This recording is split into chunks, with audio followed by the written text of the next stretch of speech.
I think it is time for NXT to take over. Suplex City, bitch. What's your favorite match? My favorite match was with Lela and Alicia Fox. Who?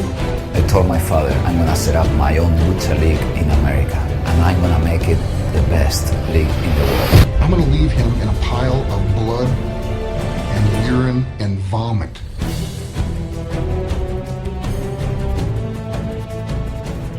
Hello everyone and welcome to the Let's Talk Wrestling podcast. The wrestling podcast will review every segment of Raw and give you guys the wrestling news of the week.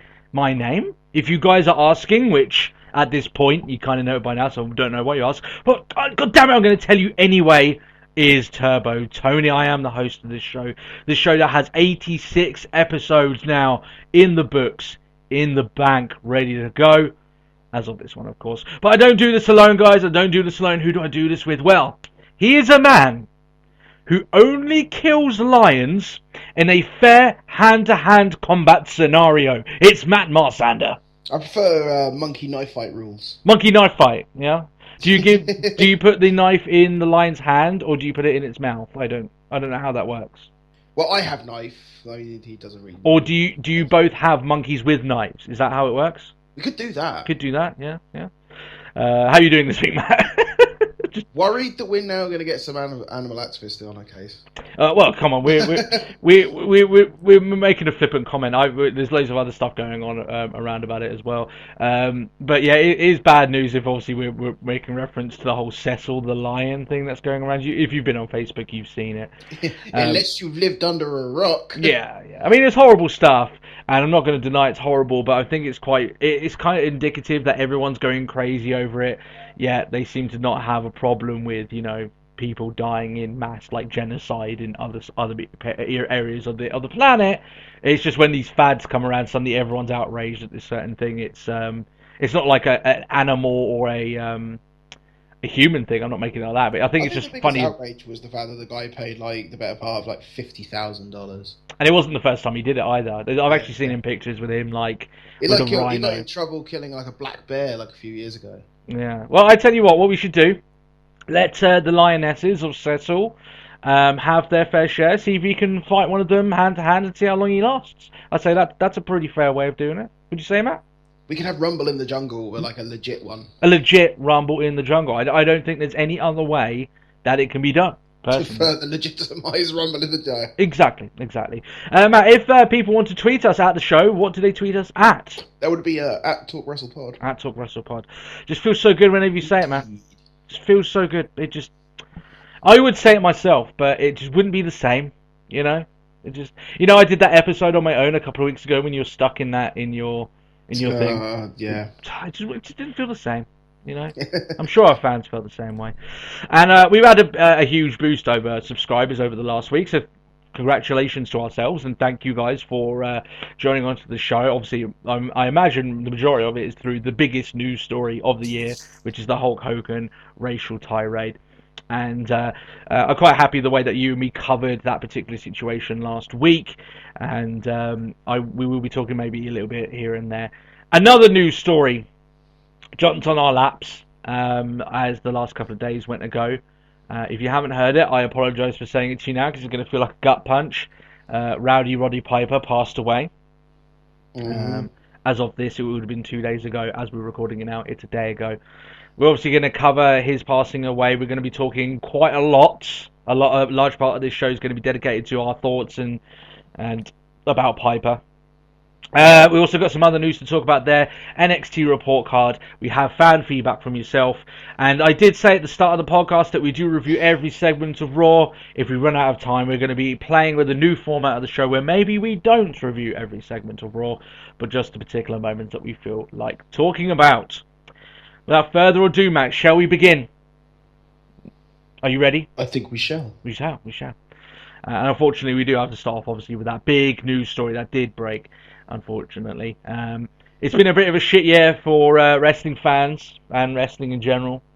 It was only about a month ago that Dusty Rhodes, a month and a half ago maybe, that Dusty Rhodes passed away. and it didn't feel like that set in until like a week afterwards. I think I made a comment on the podcast saying that it didn't feel like it was only like a week afterwards that I realised, shit, it's Dusty Rhodes, that's gone. Yeah. And that kind of feeling we have to go, unfortunately, everyone has to go and feel it again. Because Roddy Piper passed away in his sleep due to cardiac arrest. He died at the age of 61. And it's a strange foreboding that in an interview that he actually made, somewhat recently, he said that he wasn't likely. I mean, he said this himself. These are his own words. That he was quite likely that he wasn't going to make it to age 65 due to his poor lifestyle. And very unfortunate. The guy obviously is quite knowledge,able. Kind of right. Yeah, he was right. He was 4 years within that time frame. When we talk about like I said, I don't want to talk about too much about his death. I mean, it was by natural causes, but 61 to me is quite young. Let's just face it. That to me is quite young. 61 years of age. We would hope that he's got at least 20 left there. I mean, one thing about Dusty Rhodes, he was a bit older than that at very least. So there is that. But he was still very active. We're going to talk about things that obviously happened towards the end of his life, unfortunately. So let's talk about the legacy of Roddy Piper. This is a big one. This is Roddy Piper. When you think of names that are household names in professional wrestling, he is one of those names. Yeah, fucking Hot Rod. He's everywhere. That was the weirdest thing with him. He was one of the earliest. Not I wouldn't say earliest heels. He certainly wasn't that. He was one of the earliest heels that made it, so you kind of thought this guy was kind of cool, right? He was a cool heel. He was one of the best bad guys of his era.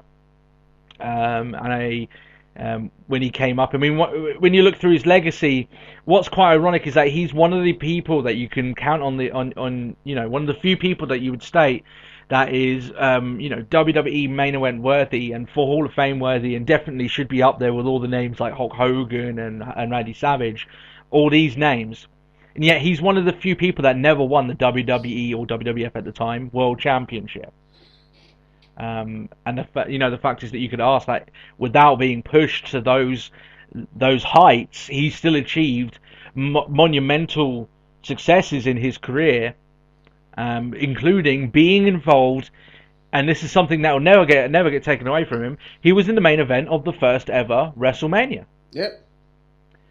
He was there when, exactly, with going against Mr. T and Hulk Hogan, as back in those times. So it was, that's a huge thing. I mean, the very first WrestleMania, we all know what WrestleMania has grown into. Such a huge thing now. And like I said, he's one of those names that you think of Hulk Hogan, you think of Randy Savage. A lot of the people, I don't think I've talked about this too much, Matt, and I'm sure we'll go into it later down the line. But when I first got into wrestling, it was my brother who got me into wrestling, and the people that he idolized were, those sort of people. Your Hulk Hogans, your Randy Savages, your, maybe to a lesser extent, your Jake the Snake Roberts, stuff like that. Roddy Piper was in that class. Like you say those names to someone who isn't a wrestling fan, they know who Roddy Piper is. He transcended past wrestling and became a household name. When you're playing second fiddle to the likes of Hogan and Savage and all that lot, that speaks to your character, I think, of like his ability. Obviously he was a great talker, and he was one of the greatest talkers of that era. I don't think anyone can debate that. I mean, the whole Piper's Pit segment for one. And every Piper's Pit was gold, even to the sort of really current day. Yeah. Was his famous line, when you think you've got all the answers, I change the questions. Yeah. Brilliant stuff, yeah. No, my favourite quote is probably, I'm so fast I could spit in the wind and I could dodge it and like it would hit an old lady behind me or something like that. He definitely had a way with words, didn't he? And I think that masks over one of the things that I like Roddy Piper for, which maybe isn't so much what most people remember him for, because he was, I mean, man, the statement larger than life is certainly something that is an understatement when it comes to Roddy Piper. You know, he certainly was larger than life until the day he died, right? The thing about him is that he was a pretty decent in-ring worker. And not a lot of people watch that, but you go back and watch Piper's matches. I watched one with Bret Hart, where Bret Hart pinned him, and I think it was the first time he had been pinned, you know, at very least in a very long time. This is, you know, Roddy Piper taking the fall, but that's an excellent wrestling match. Really, really fun. I mean, you're talking about Roddy Piper and Bret Hart in the same ring. I mean, it's bound to be pretty damn good. It's going to be good. It's going to be good, yeah. So yeah, I think that his mic skills obviously far better than his ring work, just because of how good he was on the mic. His ring work was still exemplary. You know, he was still a fine professional wrestler. He was just one of those larger than life, you know, personas that's what people mainly remember of his time. One thing I would say, Matt, right? Do you get the feeling that Roddy Piper in his prime, we're talking about WrestleMania 1 era, just before that, this is Roddy Piper in his absolute prime, physically and on the mic, you know. Back in the day when being a heel meant being hated by fucking everyone. Do you think that proper living the heel life? Yeah, right. Where you're afraid people might kill you because they hate you so much, and that was a genuine fear by a lot of the heels.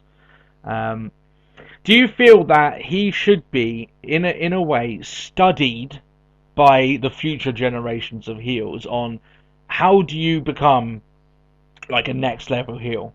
You know, do you think that the heel that he was, you can take lessons from that and apply it to today? Yeah, definitely. I don't think there's a reason why you shouldn't.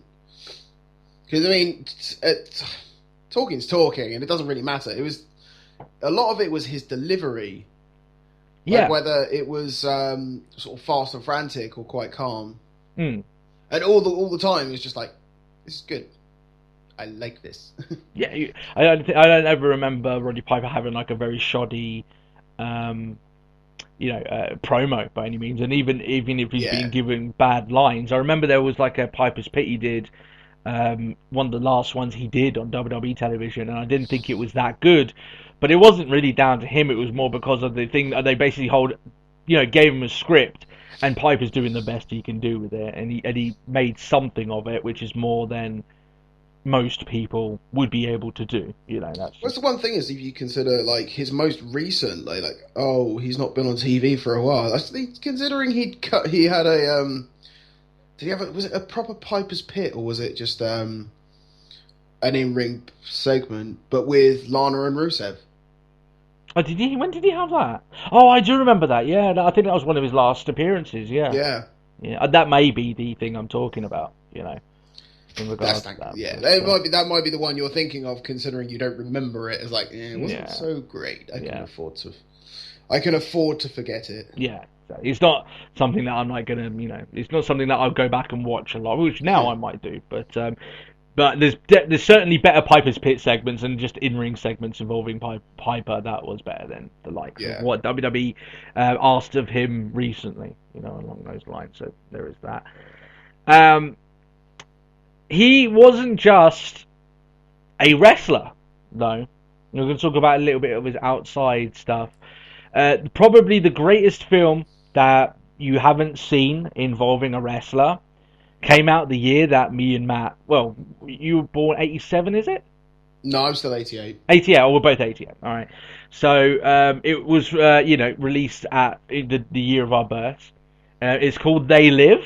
I don't know if anyone's seen it. It's a movie that many people have seen. It's so terrible, but so good. But it's actually okay. It's actually all right. Oh, I know. But it's just like, you kind of just like... just like typical zombie film for like... the era. It's got a little bit more to it. Come on. I tell you what, though, it is good. Like, if you look at it back in that time, and you put it next to some of the rest of the films that you got nowadays, Jesus Christ, there is no going around it. But one of the cool things is that's got Keith David in it, and we're big fans of Keith David here. Motherfucking Keith David. Yeah, his liquid, sexy voice, as I like to say it. And so yeah, you go out and watch that. Also, one of the most recent moments is getting a little bit personal now. One of the most recent moments that I genuinely smiled about Roddy Piper, and I really got a laugh, and I was like, wow, this is awesome. Had nothing to do with WWE. It was actually in a game called Saints Row 4. Yeah, right? I was wondering when you were going to reference it. Now, there's a bit in it. Keith David is in that game, right? And he makes constant references to They Live, right? The movie that he was in with Roddy Piper. And there's a bit in it, spoilers, by the way, if you want to go play Saints Row 4, where Keith David actually betrays you. And then to get Keith David back on your side, guess who comes to save the day? Roddy Piper. And he's fully voiced by Piper and fully sanctioned. You know, it's literally Piper from back in the day. And one of the great things is that later on in the game, you can call up on your cell phone and have Roddy Piper come around and kick 7 shits out of aliens with you.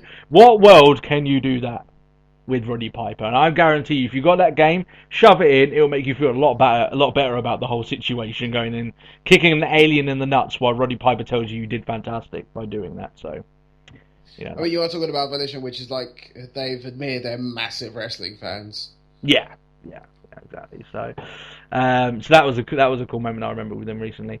Talking about other stuff involving Piper, I mean, what would you say his name lives on?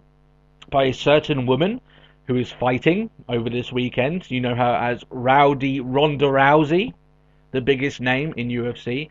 Her name, Rowdy, is, guess what? It's from Roddy Piper. She asked him if she could use the name, and he okayed it. And look where it's gone now. So she's dedicated her fight against, I think, Beth Correa is the person she's going up against. And she's dedicated the fight to the memory of Roddy Piper, which was a really nice, thing for her to do, considering the tie there, along those lines. So when she no doubt annihilates this Brazilian woman, then Roddy Piper can, in typical Rousey fashion. Yeah, exactly. And he can enjoy, the 20 seconds that fight will last, no doubt. Or maybe it'll go longer. But well, if anything, it will last just as long as the taste of his bubblegum. Exactly. And, the people around heaven, they'll have to be worried, because if he runs out of bubblegum up there, then there might be some problems. Jesus, I'm going to kick your ass. Yeah, exactly. Going into other things, some people might ask, did his death have anything to do with the Hodgkin's lymphoma that he had in 2006? As far as we know, it's got nothing to do with it, because he actually beat that. If you remember, back in the day, this is like, almost 10 years ago now, there was a lot of pictures going around of, him not looking that good at all. I think Matt can probably remember there was pictures circling around, and he looked bad. He looked really sick. I mean, he even made an appearance on Raw when he was like that. Yeah, and he didn't look good at all. I mean, a lot of people were worried, because he didn't look in great health.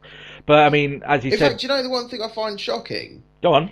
So it was like 2005? What it was been? Yeah.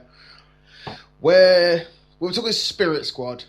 Okay. Because Piper and Flair won the tag titles off of them. Cyber Sunday, wasn't it? Cyber Sunday, yeah.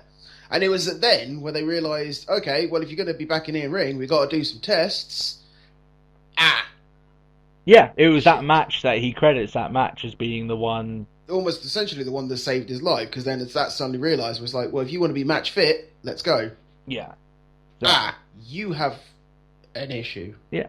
And one thing he always loved about, obviously you don't love getting Hodgkin's lymphoma, it's just the way he found out about it, because the fans picked him. Essentially the fans kind of saved his life, and that's the way he looked at it. Which is, a great way to look at it, considering he survived all that. But, his death, as far as we know, had nothing to do with that. He beat it the year afterwards. And as you all know, you could just see just by the look on him at that time, that's where we saw him physically at his very, very lowest. But when you saw him on stuff like Legends House and everything, which was actually filmed a few years ago, he was looking much better. I still haven't seen that. I didn't like it that much. Piper himself is entertaining on it, and I imagine there's a lot of people now going out and watching it. That's the last big thing you're going to see him involved in WWE at very least. The Legends House. But you take pictures of him when he had the Hodgkin's lymphoma back then, and then you take pictures of him at Legends House. Man, he just looks so much better. Yeah. There's no comparison. So let's talk about how things have been going recently. I mean, some people will remember when it was only 2 weeks ago that we talked about the Austin Piper situation and the things that happened from then, and him ultimately getting dropped from Podcast One. And it never got fully confirmed, as far as we know, that he also got his WWE contract axed. I was hearing conflicting reports literally for about 2 weeks that it was axed, no, he's still on it. He is axed, no, he's still on it, and it got a bit tiresome. But I mean, just going over that, obviously, I'm sure that Austin now is probably thinking, God damn, like I wish there was time that I could patch this shit up, because he's gone now, and you know, and they've just gone and made an arse of each other, sort of thing. It wasn't a good situation all around, I don't think, and Podcast One, I mean, I went on to try and maybe listen to some of his podcasts he did on Podcast One. I mean, they've gotten rid of all of his stuff, so it's... Yeah, he's wiped. He's wiped, yeah.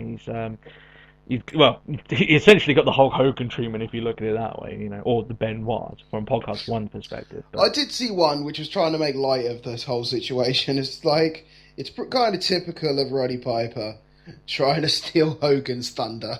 Yeah.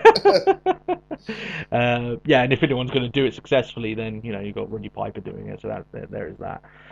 Talking of Hulk Hogan, here we go. Literally, hours after the news had come out that Piper had passed away, Hulk Hogan is straight on his phone, tweeting that it's stating all of his offering condolences, and stating that he was my best friend. My best friend has died, and it's an awful thing. Now I'm sure that Hogan and Piper were probably friends. I don't think they were best friends by any means. But unfortunately, when Hogan said this, my immediate thought, because we know how Hulk Hogan operates, right? He is trying to do what's best for Hogan. I'm not a bad guy. Yeah. See? He's trying to... that a guy died. He's going to take any situation he can to claw back any good publicity that he can, and obviously he's going to... To me, because like I said, we know how Hogan operates. He is a scumbag. We knew that before the racist tirade. We know how he operates, right? I mean, he's not exactly the smartest person, considering he retweeted, "Can I get a retweet of my daughter, the world hide and seek champion?" And it was Madeline McCann. Yeah. It's like, great. Child who still, we have no idea what's happened to. All of, it been 8 years? It's just ridiculous, isn't it, really? You'd think, she's good at hiding, brother. Yeah. Whoa. No. But what, to me, it felt a little bit scumbaggy, because it's almost like, what I mean, I'm sure he's going to try and speak a lot about this, and, try and do what he can. And like I said, I'm not gonna bemuse. I'm not gonna make too much of a point of this. It's just, to me, it came off a little bit like, come on, dude. Like, don't try and portray that you guys were family. I'm sure you were friends. I'm sure that maybe you kept in contact, but it's not like you were like in the clique together or anything like this, and you were fighting for each other to stay with the company. I don't see it that way, So, that's the bottom line of it. But like I said, I wasn't shocked when Hogan opened his mouth in regards to that. So yeah, I mean, when you talk about moments involving Roddy Piper and his life and stuff like that, I do remember his match with Bret Hart. That's the first match that pops into my mind.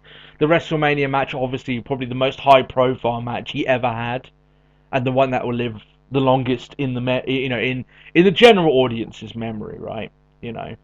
Along those lines, and it is a big deal. I mean, first main event at WrestleMania, that's going to stand the test of time, and it has done since then. Is there any particular moments that you remember of Piper at all, like of promos or matches? You know what? The one key is a promo, and it was a Piper's Pit with Superfly. Oh, is it the one where he bashes him over the head with a coconut? Coconut, yeah. That's just done, dude. It was so perfect. You know what's quite funny, right? I'm a fan of the American sports radio, not radio show, it's kind of like a TV show, but called First Take, right? And basically what they do is that they talk back and forth, and they were talking about the Hogan thing last week. Yeah. And they brought up that segment, stating that they've got a a history of kind of ignorant racism heading back to then. And one of the guys, is Stephen A. Smith, who is black. He said that he found it quite offensive back then when Roddy Piper was hitting Jimmy Snooker over the head with a coconut and stuff like that. I just felt like while those guys on that show had some valid comments, it was a little bit like they maybe didn't know the world of wrestling that well. And I'm not gonna deny it, because back then, I mean, it happened. It happened, yeah, but it's a little bit along the lines of, and also we got a comment. It wasn't around, but when I looked at the comments later on, but it was a comment stating, "But we know Vince McMahon has said the N word on air." It's a little bit like there's a time when you're trying to make that video keeps cropping up. Yeah, I right. keep seeing it where he's chatting to it's the one where he was chatting to Cena, like Cena's still in his thugonomics. Yeah, it's like, keep it going, my nigga. Yeah. And he just happily struts off, and there's Booker. Yeah. And guys, come on, it was no coincidence that Booker T was the person picked, to be the guy to come up and say that, considering his history with that word on television, right? And people were saying, maybe Vince McMahon should go because this was done. And it kind of goes to the same thing with that coconut angle. It's like they're doing it as an entertainment show to garner heat. I mean, characters in there.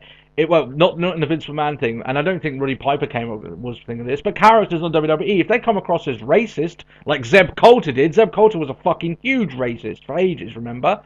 They're characters, they're meant to, not every character needs to be PC, but when the fact you're using it, it's extremely derogatory, the way that Hulk Hogan did. I mean, let's face it, Vince McMahon was using it not to say, the N-word in terms of, slaves. He was trying to say it as if you're my homie, my brother, right?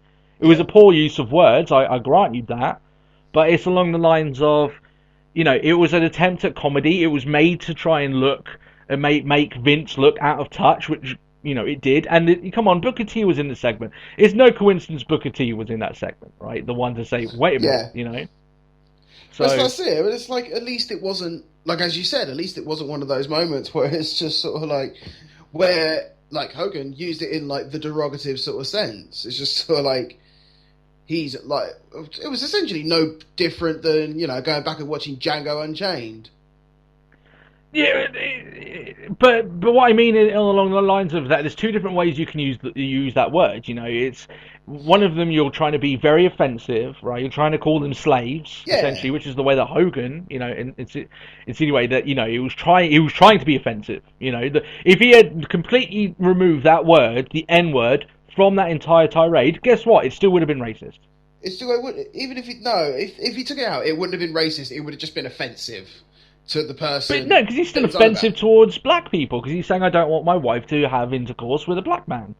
That's still racist. She do it. Oh, what? So if you just replaced, nigga with black man? Yeah, it's still racist. Okay. Yeah. It's still racist. Yeah. So it's along those lines. Going back to Roddy Piper though, and kind of wrapping this all up. Yeah, he had a phenomenal career. It is a shame that he died so early, and he died with a time that he wasn't actively involved in WWE. It was a bit of a shame, I think probably the worst thing about it is the fact that he died in a sort of time where it's like, great, the last things we heard about this guy was that he was essentially throwing a tantrum. Yeah, Austin, like I said, Austin must fucking hate it, because we said before that Austin would not want of this stuff to go down between him and Piper, and now there's no way to fix it. It's just there, and Piper's gone. And it's just a real shame. But yeah, a lot of people are obviously clearly sad. I mean, Piper was just such a huge name, one of the most coolest heels of that era, without any stretch of the imagination. Just stupidly talented on the mic and in the ring. And if you're gonna leave, I said this about Dusty Rhodes. If you're gonna leave behind a legacy, then you'd be pretty damn happy to leave behind the legacy. Yeah, and I was about to say, similar to sort of Dusty Rhodes, I'm kind of looking forward to the video package on Raw. Yeah. Get your fucking tissues ready, by the way, because that video production part of WWE are always excellent, and they're gonna make us cry, right? It's just we know it now. Those goddamn bastards. Yeah, they're gonna make us fucking weep. Dusty Rhodes, Roddy Piper, within the course of 2 months. Please let this be it, because I don't think we can take much more. You know. Jesus Christ, just no wrestling legends. Get yourselves in some fucking bubble wrap and don't leave the house. Because I don't think the wrestling community can take another one of you going. So, yeah, that's the bottom line of it there. Are you wrapped up there with Piper? We've talked about half an hour about Piper. Is there anything else you want to talk about? Yeah, I think that's about it. No Can't problem. Really think of much else. It sucks. Guys, if I might go and watch the Gold Dust match. Oh, what, in WrestleMania 12, I think that was, wasn't it? I can't remember. Guys, if you want to leave any questions this week, obviously you can. But if you feel like just leaving your own particular memories of Roddy Piper and how you remember him, maybe the first time you saw him, leave it in the comment section below. At very least, it will make anyone else, including myself and Matt, smile at your particular thoughts of Piper. Anything like that. I mean, it'd be quite nice anyway. So. Moving on. Lela has retired.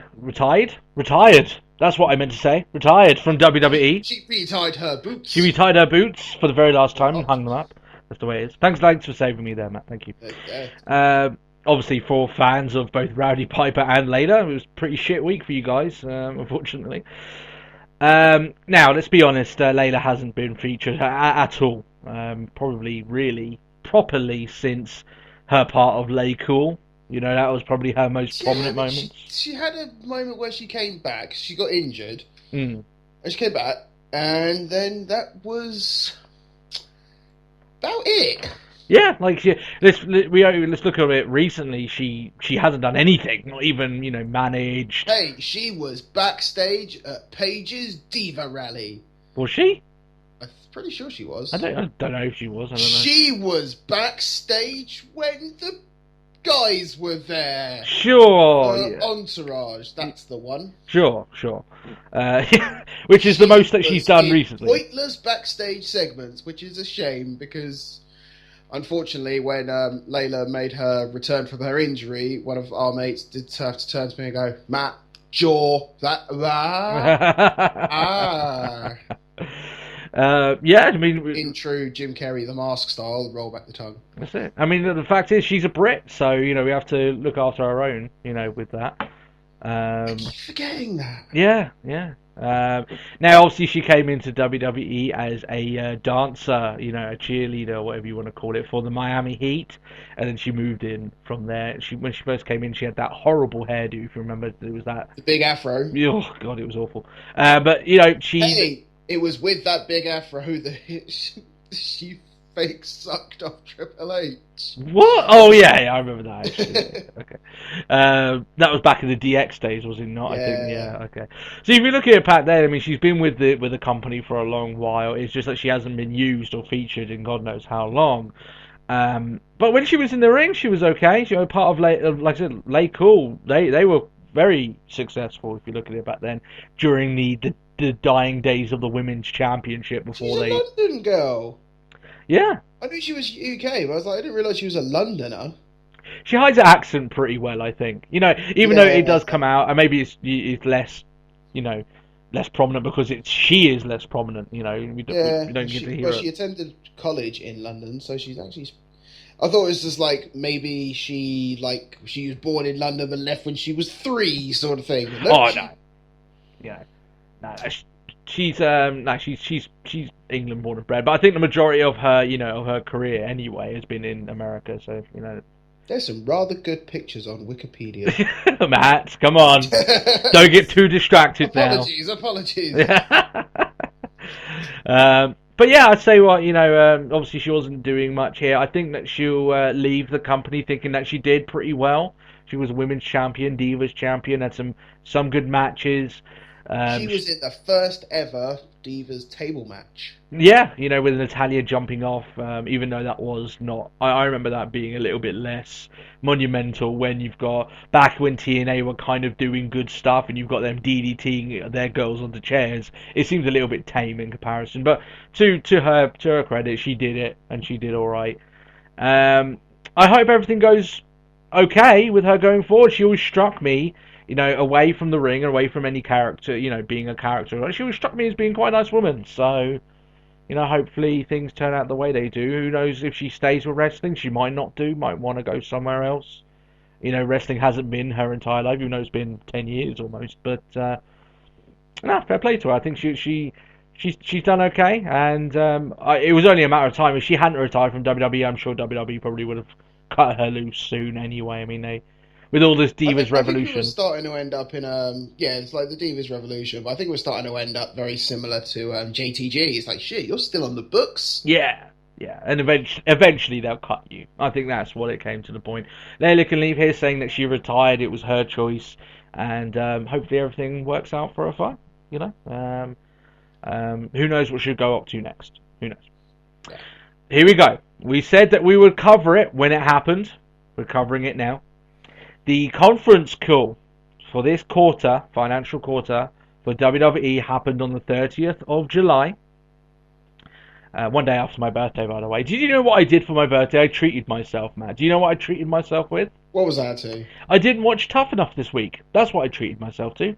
You didn't miss much. I didn't think I would, but do you know what the worst part is? I've watched Tough Enough this week, and I don't remember a thing. And maybe that's for the best. I couldn't even tell you who got... I know who got eliminated. That's him. Marder got eliminated, because he was the next guy that made sense winning it, so of course they had to, get rid of him. But anyway, I'm talking about the something far more interesting and actually, has meaning to it. So they announced the number of subscribers for the WWE Network. Now, if you remember, they had hit just over 1.3 million on the last call. This was just after the WrestleMania boom. And if you remember, I went on I explained back then that they faced 6 months of struggling to keep hold of the people that they just got onto the network. Because 1.3 million is great. They said they needed that to break even and for it to be a success. But come on, you did it just after Mania season, so obviously that number is really inflated. Now, Matt, if you remember, I made a comment stating that I would think that maybe WWE would lose around about 200,000 subscribers if they didn't manage to pull one out of their ass, right? I wasn't that far away. They lost a little bit less than 200k, but they still lost a lot, It's I won't have the exact number, but it was close to 200,000. This is obviously bad news for WWE because that 1.3 was the number that they needed. Now the 1.3 million may not be what they need now to break even because they've got adverts running across the stuff. But it may be less, it may be more. We don't know, right? I know they've just launched it in places like Italy and stuff like that, right? So we don't know the number. They haven't come out with the number that they need, but we'll just go with what they said before, 1.3. They're now below that, okay? And if you look at all the 3 months they've had, I think we've only had like 1, maybe 2 months where they haven't said it's free. You can get it free for new subscribers, and then they've busted out their Undertaker card. WWE clearly are just so desperate to get that number back up. It's just useless, though. Like, I'm really hating it. It's the whole... Here, have a free month. Have a free month. Have a free month. Please have a free month. Yeah. Please sign up. Yeah, please. Why won't you... why does everyone just stick around for 29 days? Why do we just get an influx on day 1 again? Yeah. What's going on here? It's just like, make new web address. Yeah. Make new email. It's like, oh. at the end of the day, if don't ruin it for me. I'm paying for this fucking thing, and now some dick's gonna get SummerSlam for free. Yeah. But the issue with it is, if you look at it here, that the plain truth is, and WWE have to accept this, that those 200,000 subscribers, they only care about WrestleMania, right? They're not going to give a flying fuck about any of the other shows you do because basically they wanted cheaper WrestleMania. They got it. Fantastic for them. They have no indication of wanting to stick around any further. So so this is the network. Done. Yeah, I'll get it again when it comes around WrestleMania next year. It's fine. And it's one of those things there that That I think the network itself. This is where next year it's like, come WrestleMania, it's like, no free month, pay in advance. Yeah. But I think it's the network itself. I think it's failed to offer enough decent original programming for the generic wrestling fan. It's fair enough having, some of these shows that very much adhere to what me and Matt want. We're going to get the network anyway, right? Because we're going to watch each pay-per-view. But I think a lot of the stuff they put on there, they're trying to appeal to that generic audience, and they haven't really hit it yet. And there's not enough on there to keep them wanting to jump on the bandwagon, along those lines. You look at some of the shows that they brought up in the last conference call, they seem to have a lot more going for it than the shows they announced for this conference call. So it seems like they've run out of a little bit of creativity on what they want to do in terms of bringing new shows to the network, along those lines. So that is a problem. I have noticed myself, I have used the network less and less the more months keep rolling on. There's less for me to want to go back and watch. Because once I've binged... It's really shocking, actually, because the fact that, like, at one point I was like, I'm going to go back and I'm going to watch SummerSlam there, I'm going to watch this here, and I'm like, I haven't watched any of it. Oh, well, for people like us, where we watch all of Raw, I mean, what's the time? We normally have to watch almost 4 hours, at very least, of WWE television a week. Man, I mean, like I said, I don't work. I know you do, Matt, but I'm saying for me, I should have more time to watch it. I don't. It's just the bottom line of it, the way it is. But yeah, I think that obviously this is a big issue for them. They tried to make it seem that it wasn't as big of a problem, and they would get these guys back, or the average amount of people that we've had over the 6 months is quite high. But it's like they only care about what you've got now. And all these 3 months, including Undertaker versus Lesnar for SummerSlam, the 3 month for SummerSlam, I actually expected it to be higher. I was quite shocked that they lost as many as they did, if I'm honest. Yeah. Man, who knows if they hadn't done all the 3 months and they hadn't done Undertaker coming back, man, they could have lost another 50k, easy, along those lines. So, yeah, it's not good for WWE, and I'm sure that their investors... I mean, they took a hit just over Hulk Hogan's tirade.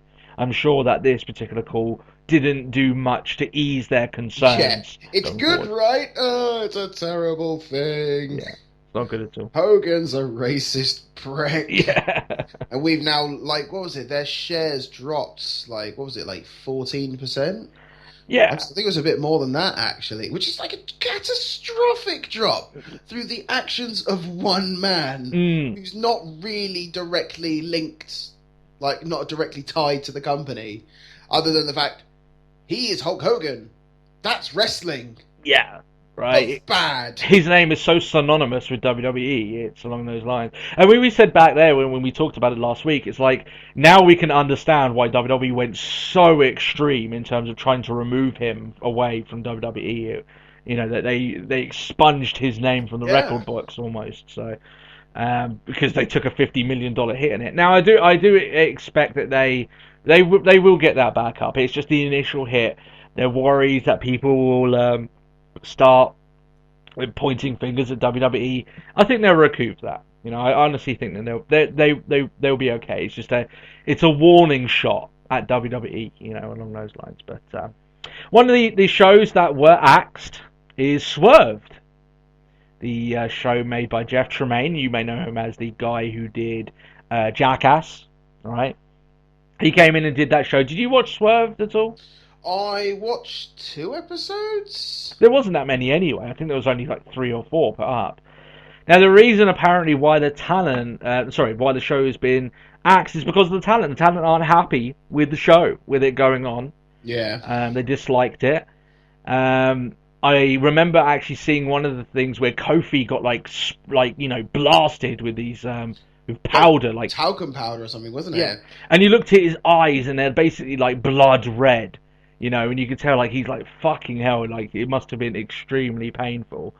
It is a shame though, right? I can't really blame guys like Kofi and stuff like that, because obviously that was a little bit crappy, right? But it's a shame because it kind of shows the more corporate background that WWE is. It's like back in the day, I can imagine, especially in the Attitude Era, you would have had like pranks running all the time. You wouldn't even had Jeff Tremaine coming in and making pranks. All you had to do is just film the backstage, these guys doing it of their own accord, right? When you've got like a group like the Click coming around, which is funny enough because it was Click Week on the network.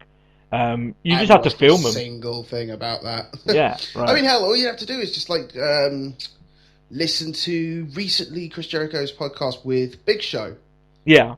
Where like Big Show would constantly just say like, if you had your own dressing room, chances are Big Show was going to come in there and take a shit. Yeah, right. Now you can imagine a guy that size. You're going to know when he's taking it. Exactly. You won't even have to be close to the dressing room to know that something just hit. Something hot had just dropped at that moment, right?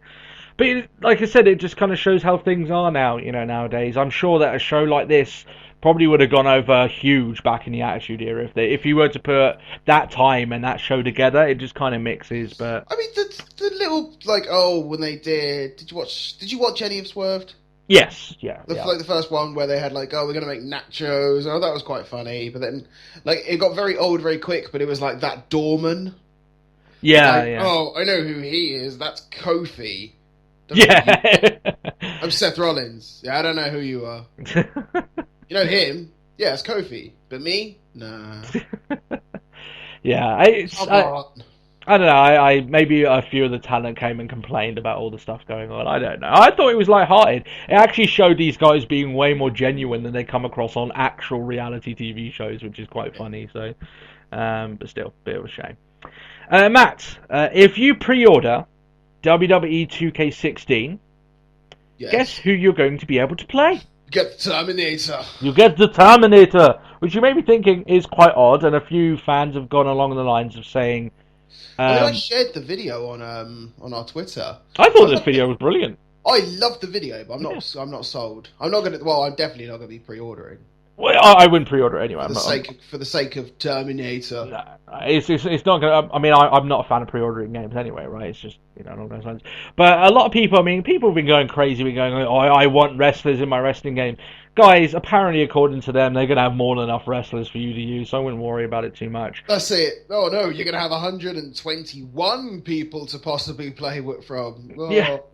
It's what I mean. It's some people just go a bit crazy. They're like, "Oh my god, it's only a pre-order bonus." Like, calm down. And at the end of the day, there are people out there who. It's not like 2K15 when it's like pre-ordering, you get Sting. Yeah, it's like fucking Sting, right? I want Sting. Yeah, your Terminator I can go without with, and it'd be fun just to see him in there. And some people do make.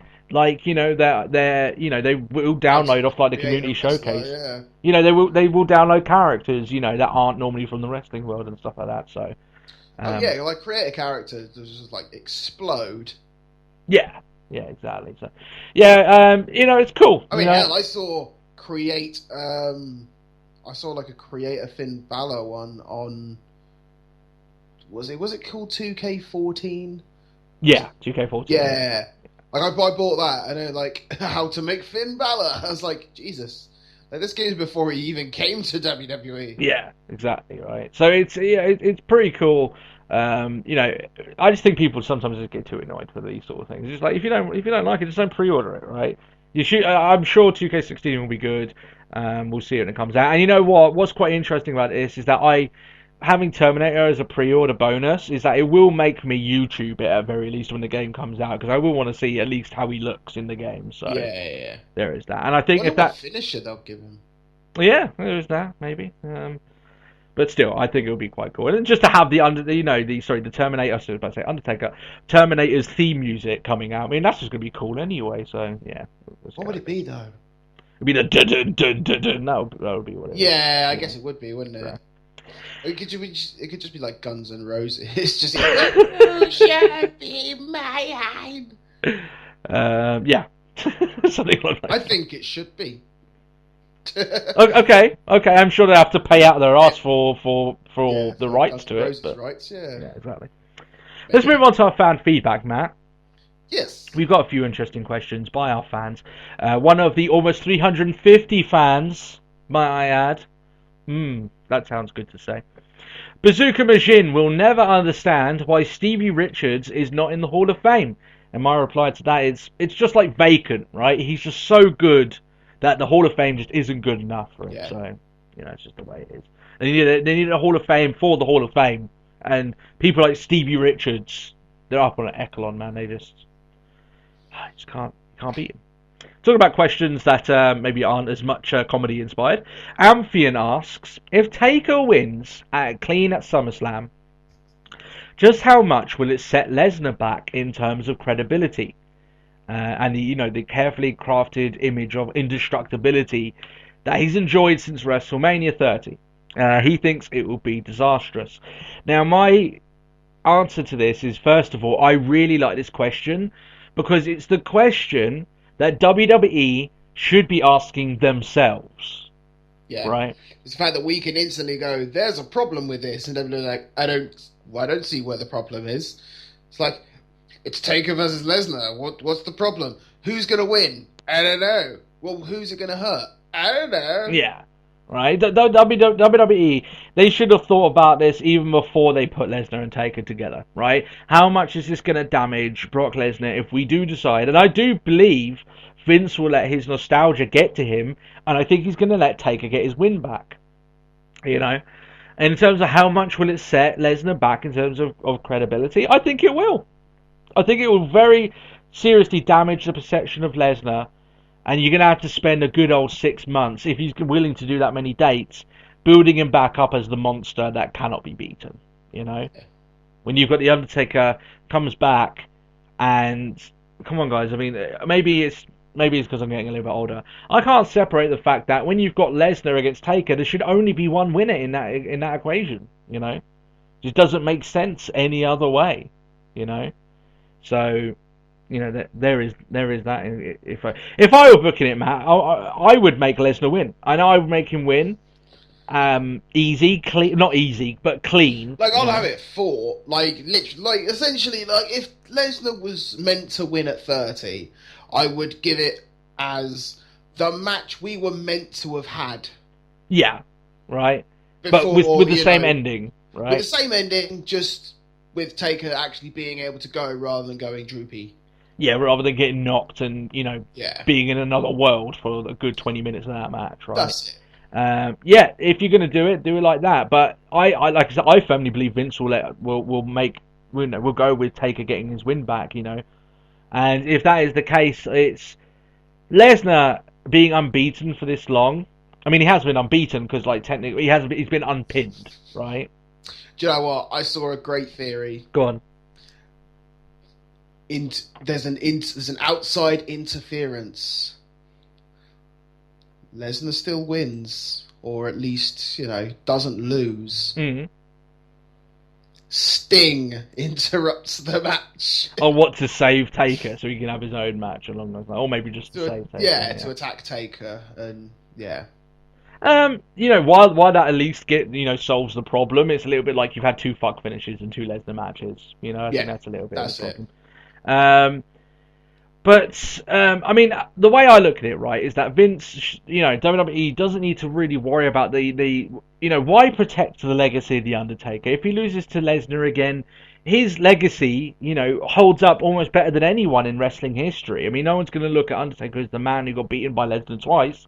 He's going to look at him as the guy who won 21 consecutive times at WrestleMania, right? The legend, the phenom, the Undertaker, the guy who was... man, the American badass, the minister, and things like that. There's so many other things that instantly come to mind rather than the old guy that got beaten by Lesnar. Yeah, I mean, he could get beaten by Lesnar here, but it could be a fight that Lesnar barely wins. You could have that finish where he can only just drape one of his arms over Taker, and they're both spent. Like they both took each other to the limit. Yeah, they're both beaten up to pieces, right? And literally all it is that Lesnar fell the right way in a move and managed to fall on top of the Undertaker for the pin. You could do it like that. That it was in a war that Lesnar wins, but it was it could have been anyone's match, at a certain point.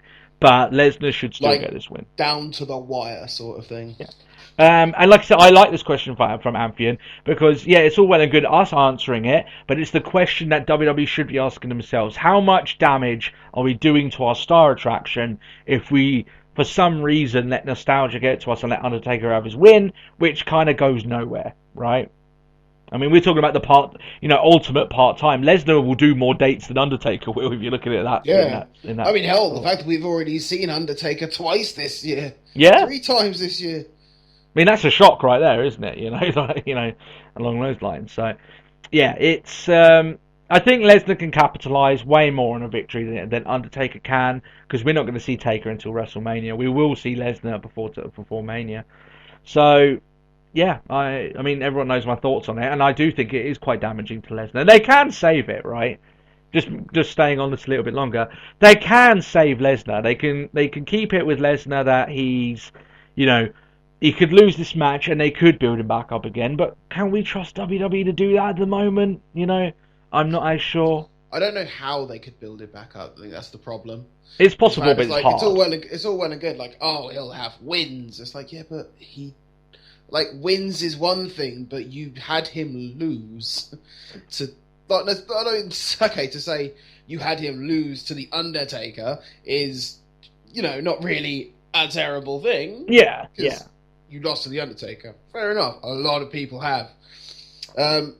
It's not like you're going to have him job, but it's still just like, you built him. He is the Beast, the Conqueror, hell. The whole reason this feud is beginning is because we got sick of you guys going, the 1 in 21 and 1. Yeah. It was your biggest boasting point, and now you're going to throw it away. Yeah. Like, he was the one, he was the conqueror, the one who conquered who essentially killed the dead man. Yeah. And now it's like, no, dead man lives, dead man's going to take you down. Oh, I guess you weren't as big as you thought you were. Yeah. And, I think a part of the big thing, like, Taker can lose on this, and maybe you go for the final. Okay, you know what? If I don't win another match, then I'm going to retire. That's his big retirement match at WrestleMania 32, which makes sense. It's in Texas, big event. I'm sure Undertaker retirement match will draw big, along those lines. So yeah, it just makes more sense for Taker to lose. It really does. That's the only way I can look at it. I mean, you could even do it because, let's say you want to do, I don't think they will do this, but if you want to do Sting versus Undertaker double retirement match, it's like they both lost their first match. Who can get there, who can stand tall when it's all said and done, right? And then you can have a big match there. But I don't think they will, but you can do that.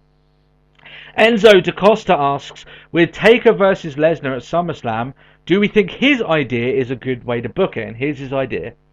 As Lesnar injured Kane a few weeks ago, do we think it would be worth keeping Kane off TV until SummerSlam and have him return as a repackaged masked Kane, complete with a new mask and gear to save Taker from Brock, and then have the Brothers of Destruction have one last run together? Now, while this would be fun, sure, I agree with that, there's a few reasons why this will never happen, right? Now, I'm not saying that Destruction do not need another run. It's first of all, a Taker Kane, run. It would be fun, right? I'm not going to deny that.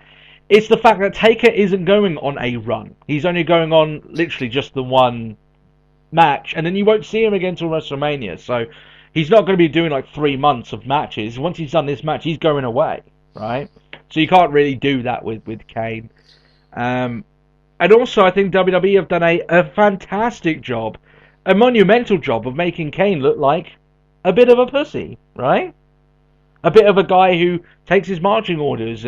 Candy Kane, the corporate Kane. They're going to have to do something really special for them to convince me that Kane should ever be on the same level as trying to stop Brock Lesnar doing anything, right? It looks wrong when they did that, that first week of the build-up with him and Rollins, and they had Kane chokeslamming him. It just didn't seem right to me, right? I mean, the storyline, if you look at it in that sense, it kind of makes sense, right? Especially if Taker had, in his promos, made a flippant comment along the lines of, on top of bragging about the streak, you attacked my family, and then you could maybe play off that a little bit more, and then Kane could return back, maybe. and save his brother, along those lines, from possibly being murdered by Brock Lesnar, right? But to me, it's along the lines of that WWE have put themselves in a position that I'm going to have to really stretch my imagination to think that Kane is that demon again, is on that level. Yeah. And I don't think Vince is going to want Undertaker to be saved, if you get what I'm saying there. He's going to want this to be a one-on-one match. He doesn't want anyone coming to take his aid. Yeah, like if anything, if they did it as like during the match, for example, it would just probably result in like Taker getting tombstoned. Just like, you're getting in the way. Yeah, it's a lot along the lines of like I like the idea, but like there's a lot of flaws in there. It would at very least make it interesting. And let's face it, if you're going to have Undertaker going on any sort of run, then WWE are going to benefit from that. But he's not going on any run. He's not sticking around. He's going to do this one thing, and if they are going to bring Kane back to save him, and maybe they do one more match with Taker on Raw like they did, when he went against the Shield, remember, and the Shield got rid of the Undertaker, right? A few years ago that they did that now. Then yeah, I'm sure you can make the Kane thing, but I don't know. It's just WWE has done a spectacular job of making me not think that Kane is that sort of guy anymore. And every single time they try and say, oh, well, maybe you can be that monster, then they have him just openly taking falls for Rollins in London and stuff like that. It's, he just comes across, they haven't played up that's inside of him still enough, right? They need to play up that monster was still in there. They've done a great job in convincing us that it's just not. So, and that will play against them once you get down to that line. Is there anything else you want to say about that? Nope. Okay, if you would like to send any comments or questions, you can leave them on the comment section below. You can always tweet us. You say it, Matt. You do it so well. But at Talk Wrestle Pod, I'll quickly. There was one tweet. You've got one. No. But Alfie, I have your tweet. Okay. I shall raise it as a form of discussion, but not on the recording. Oh, okay. So, we'll talk about it then. No problem. Yes. So know that it's been logged. That's what Matt's saying. We have been hearing it. Okay. Let's get into the NXT report card. By the time of this podcast, by the way, we probably will be skipping over some parts of Raw, but I don't think anyone particularly cares about that. We on the NXT report card this week. We're going to be talking about a woman who's been doing a great job and probably will be our last particular segment on the NXT report card. That's Charlotte.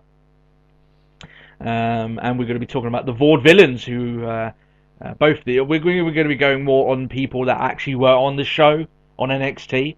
Yep. We're going to make it a lot more relevant in regards to, because we covered everyone in general anyway. So let's talk about Charlotte first, Matt. We've talked a lot. She faced Dana Brooke this week, and she's going to face Bayley next week. She beat Dana Brooke in a match that pretty much showed the massive void in quality of where Dana wants to be and where Charlotte is. Dana just looked amateur with someone of Charlotte's quality in the ring. And she's been doing some great stuff, obviously, on the main roster. She's unbeaten on the main roster. That's an important thing to state. She's been beating a lot of... Who is? Charlotte on the main roster. Oh, right, yeah. Oh, yeah, on the main roster, yeah. And I do think that the next episode of NXT will probably be Charlotte's last. I think she will lose to Bayley. They're going to set up Bayley as the next champion. I firmly believe that is what is going to happen. I mean, Bayley's been on a roll. She's been she beat Emma, Yeah, I'd be happy with that. Yeah, it's her time, right? Out of all, when you've got those three women going up, Charlotte, Becky Lynch, Sasha Banks, it makes sense that Bayley would be next in line. So that's okay. And she's the most experienced out of the girls there. And in terms of NXT at least, right? But when I think of Charlotte, I think she's done great with everything that WWE has thrown at her. She's the most...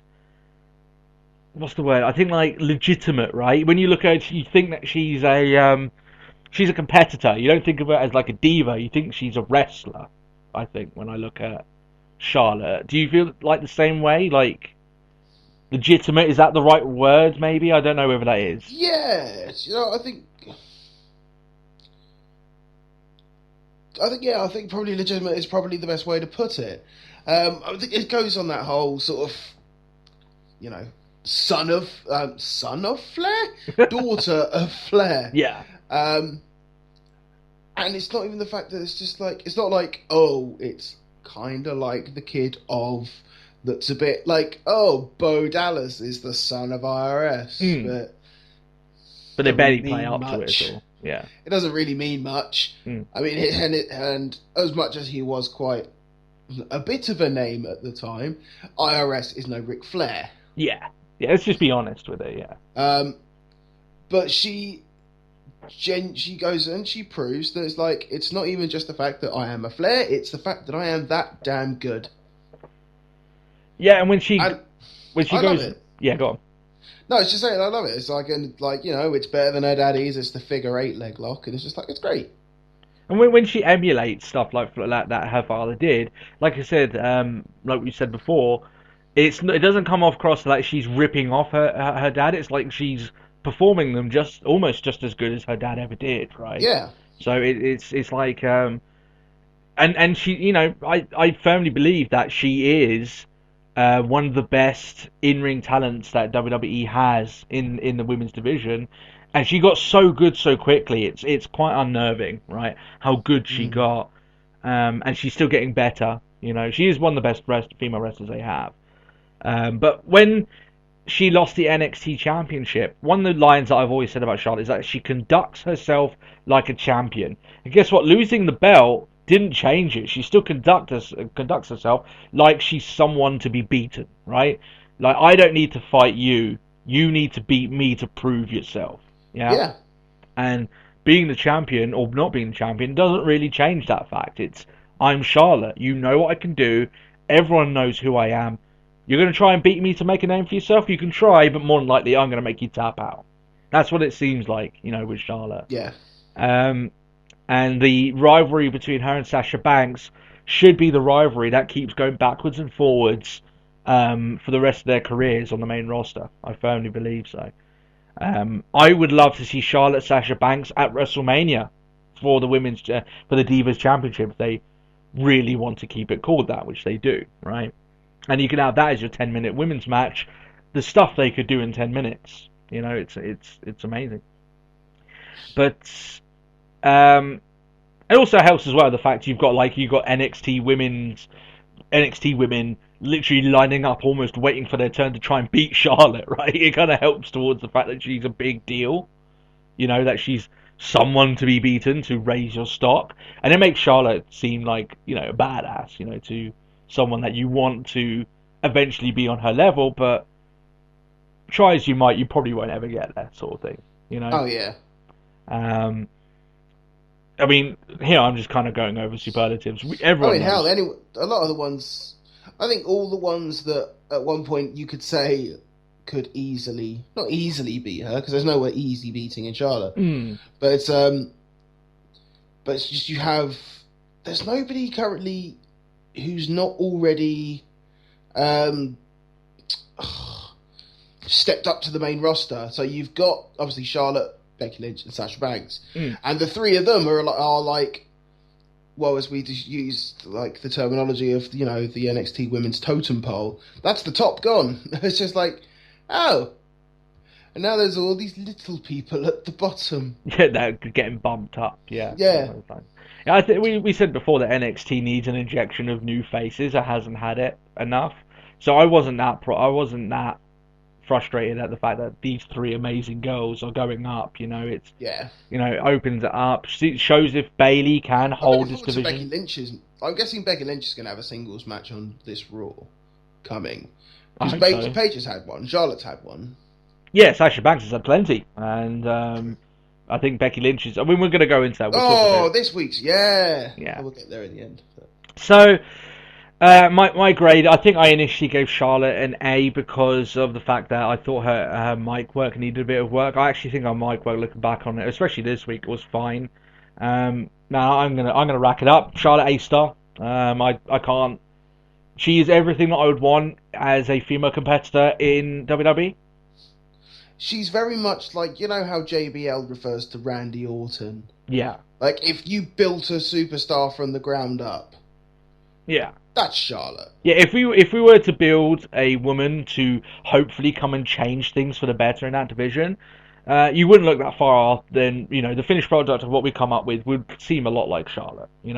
Phenomenal in the ring, conducts herself in a way that's more than just a ditzy woman who's trying to win a title. It's like, I am a champion, I am Charlotte. It's the fact that she carries herself like it.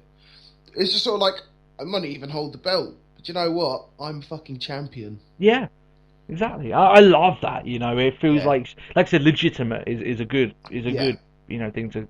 She's the real deal, guys. That's what I'm saying. A-star, and I hope she got many more years on the main roster, because she will be showing people exactly why the legacy of the Flair family rightly should follow her, because it's big name to live up to. Man, is she doing such a good job of living up to that name. Jesus Christ. Really good stuff by her. Talk about the Vaude Villains. I know you're a big fan of the Vaude Villains, Matt. You love them. Okay. You maybe don't.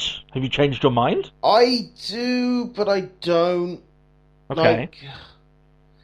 I'm quite bored of it. Oh, really? I'm quite the opposite. I think the Vaude Villains have been doing pretty good. They've been doing good. I won't at any point say they've all of a sudden they've become shit. I'm never going to say that, because they are good and they live and breathe their gimmick. I'm a bit sick of the timey-wimey, old-timey sort of old shows like Feat of Strength men. Oh, so It might be because I'm a bit bitter as to why why they became number one contenders over. Oh, because they beat our Enzo, Enzo and Cass. Oh, well. How are you doing? I'm not doing too good. Well, they got beaten by Dash and Wilder this Yeah, week, I know. So I was like, oh my god. So that's pissed you off even further, hasn't it? How far? The worst part is the fact that I said, I can't remember, which one's the skinhead one? Wilder, I think. I don't know, but yeah, go on. One of them had a match against Samoa Joe a couple of weeks back, and I was like, he's actually kind of good. But you know what? When he goes when he beats up no, he is not a bona fide G or a certified stud. He's not a certified stud. No, he's not the realest guy in the room. No, that's it. Yeah, talking more about the Vaude Villains. I might be biased. I don't know the Vaude Villains anymore because they shouldn't. But I mean, hey, this is as their development and how they're progressing, and I can't fault them at all. Well, yeah, I mean, the reason why I brought them up this week is because obviously they had their tag team title match that they lost. They lost in that. They've kind of gone. It's the bliss. Yeah. Now they've kind of gone a bit face. Well, they've gone quite face, to be honest. Recently, I actually think face has been a bit more entertaining from them. I think they've gone up to it a lot more. And I will give credit where they do, because if you remember, I was actually quite critical of Simon Gotch. If you remember, I didn't think there was much to him. And while I still echo some of those statements, I'm a lot more favourable towards the guy, I think, now than I was back then. Yeah. I still think Aiden English is like the guy of this team. Like, he's the guy, I think, that you would want to put some stock behind. But Gotch has been okay. I've got no problem with it. It's like every team has the face, and like Aiden English is the main guy of the team, and then Gotch is there to sort of legitimize it, really. Yeah, because he's playing the strong man, so he's the strong guy of the group. Right? Yeah. He just looks so much like Justin Long. It's kind of crazy, right? Scarily so. Yeah, he doesn't. He looks like Justin Long on roids. Like Justin Long ate Justin Long. To coin the famous John Cena statement from that movie, which I think is going to be quite shit. But yeah, it looks like two Justin Longs. To be fair, though, I have seen the a couple of a scene which involves Cena, and it does look quite funny. Wash your mouth out with soap, young man. I know. You cannot say that. That's not good at all. That's not good at all. Might have to find a new co-host with words like that. I feel dirty to admit it, but... Well, you watch enough Total Divas, so it's fine. I had to bring it up again, sorry. I haven't at all. Okay. I You're haven't defending watched yourself. any in 2 weeks. You've been too ashamed since you admitted it on the podcast. Oh, isn't it'd it? probably end up just being the fat whole binge. Yeah. You do 4 in a row and you'll feel so bad about it, sort of thing. Yeah. Yeah. Talking more about Vaude Villains, I'd like to see them still involved. As you say, Matt, I still firmly agree that it's time. You should have really have given the belts over to Cass and Enzo. It just made sense.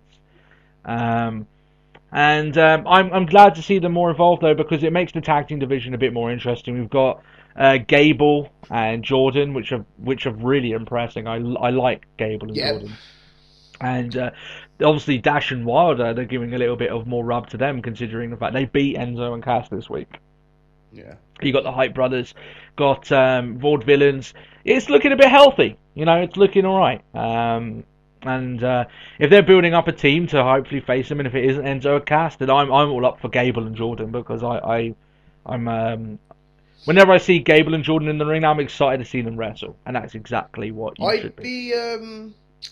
I'd be more interested to see them than I will be of the Hype Bros. Yeah. I mean, the Hype Brothers had like 2 matches and then haven't been around that And now much, they're just too busy, staying hyped. Yeah, apparently staying hype involves them not wrestling that much, so who knows? We're not always hyped, Matt, so we don't understand, okay? It's a way of living, it's a lifestyle, being hyped, Although some people may say I often seem hyped, but are you hyped? Are you hyped at all? I'm not particularly hyped. Not particularly? No. Oh, well, maybe not. What's your grade for the Vaude Villains? You're stumped. I am, because the worst part is I don't even remember what I gave them last time. I couldn't remember anyway. I'm just going off what I'm doing now. Yeah, I can't give them the same rating together. Okay. I would have to give English the B. Okay. And Gonch the C. Okay. But together, if you would even out... So I guess it would be a B minus. Well, funny enough, this is probably the only time... Well, I think it's the only time we've ever done this. I've got B minus as the team as well. So I think that's the first time we've got the both grades on both people. Because I'm actually assuming you went A-star with Charlotte, right? Oh, yeah. Yeah, of course. So I'm sure that's the first time we've done it. Because sometimes we get it so wayward and stuff. But yeah, B minus for Vaude Villains. I don't mind seeing them in the ring. But I think the real star tag team coming up is Gable and Jordan. I am looking forward to seeing them more often.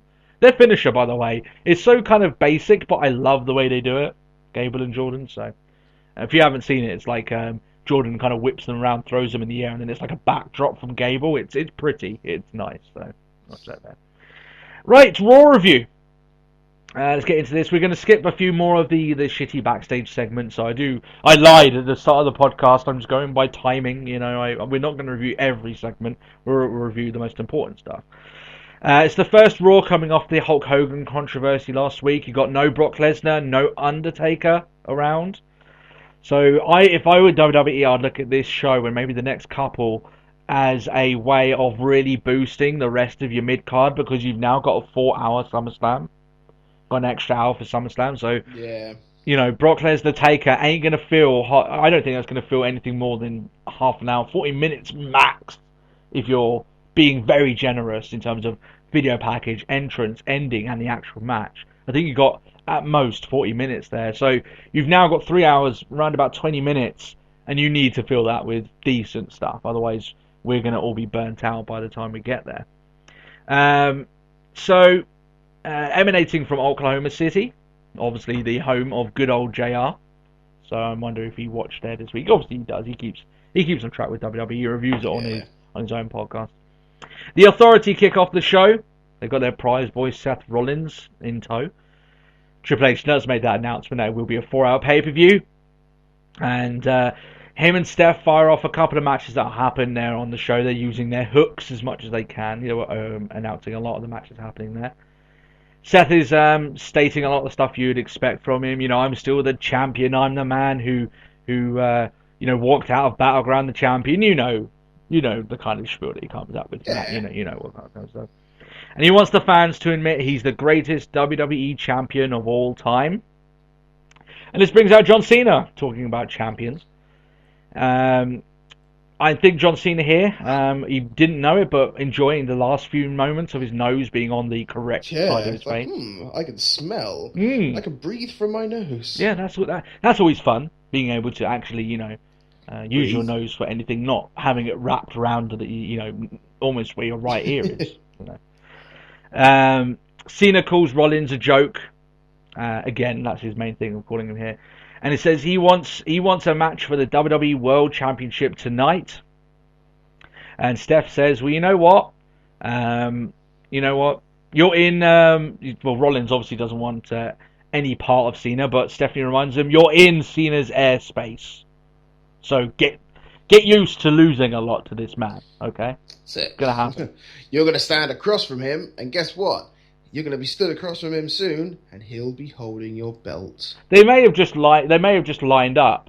I don't think he'll be holding the WWE title, but they may have just lined up all of the people that Cena's just like people that all of his rivals in the last year and just shown, look, this is what happens when you go against John Cena. It won't end very well for you, okay?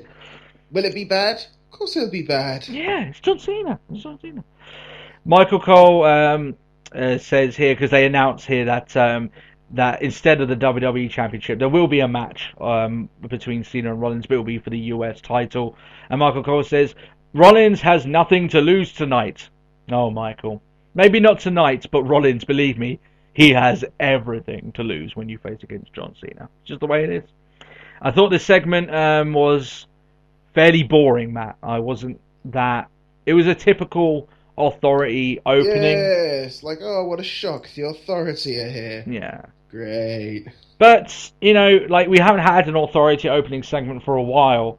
Doesn't make it any less better. I'm just saying that at the very least we haven't had to deal with this stuff for a little while. So there is that. Opening up the show in terms of matches, Big Show versus Dean Ambrose. This is on commentary again. He's talking about Ryback's illness and stating that he's a crybaby for it. The fact that it's like, oh, you stripped Daniel Bryan of his belt. Why don't you strip Ryback? Because Ryback could possibly be back next week. Yeah, exactly. Like, he's only been away for 2 weeks. Technically, he's got like the, you could say the 28-day. They can't really bring up the 28-day stuff considering Lesnar last year with the WWE title. But it's a little bit like Daniel Bryan didn't know when he was going to be back. It's just the way it is, and he's still not back. So, but still, it's Miz trying to be annoying, and he achieves that notion at least. He says his words, Miz, are that if he got a staph infection, his immune system would fight it, and he would not be bothered about it. He wouldn't even feel the staph infection. And I have a new feud for the Miz because I state that's trash talk against staph infections. So we're now going to have Miz in a ring on a chair, and he's going to be injected with a staph infection and see if he can last it out. And that's the match there: staph infection versus the Miz for SummerSlam. This time it's personal. Yeah. That's it. Quite a random match. I thought Big Show versus Dean Ambrose was just a bit random. Dean Ambrose is caught in kind of no man's land at the moment. Especially considering, where were you not too long ago? Oh, you main evented I know it was network exclusive, but a pay-per-view. Yeah, but he main evented another one though. He had Money in the Bank. He main evented that. So True. He had 2 in a row. Yeah, I said that. That kind of hot and cold pushing him.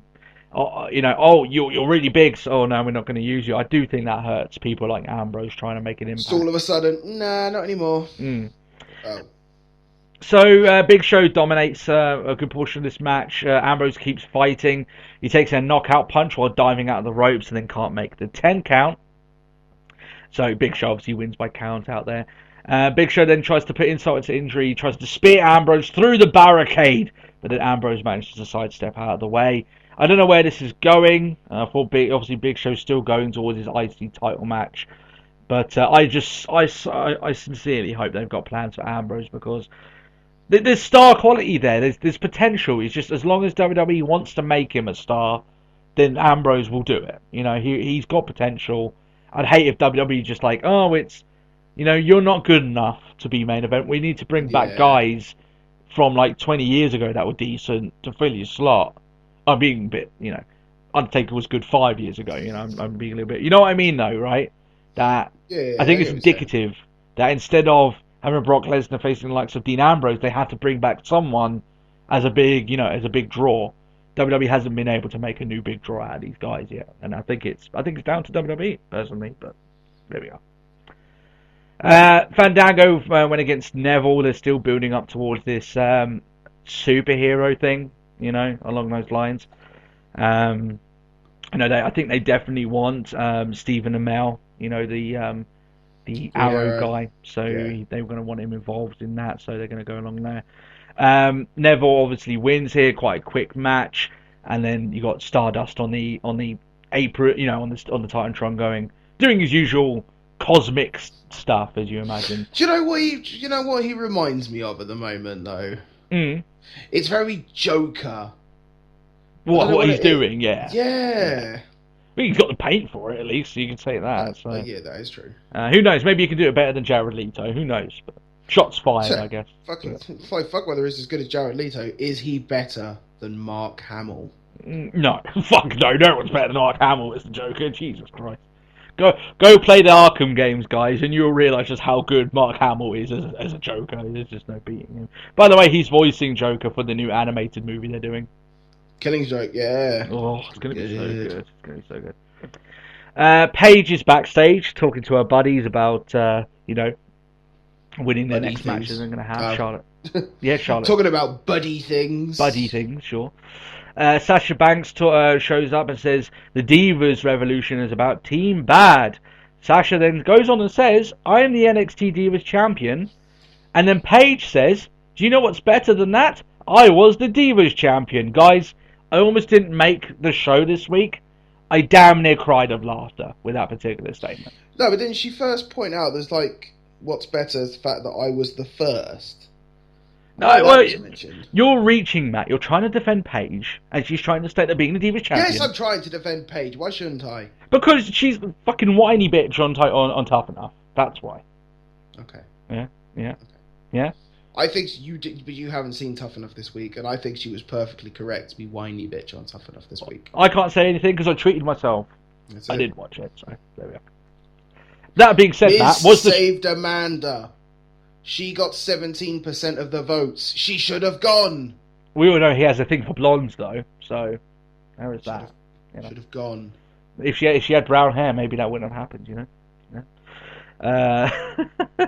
So yeah, they square off. They're obviously going to meet in the ring later on. They're kind of building up. One thing I will say about WWE, right, is that they love talking about this Divas Revolution, and I agree with them. There is hopefully a Divas Revolution that'll happen. WWE, it's time for them, for their actions to prove there's a revolution going to happen. No amount of trying to just keep saying it will make it happen, right? The revolution, this is a Divas Revolution. I just hear this thing, Divas Revolution is everywhere, right? The only way you're going to prove it's actually going to happen is by constantly, each week, having multiple women's matches that are over, 8 minutes, right? Yeah. And they're good, of course, right?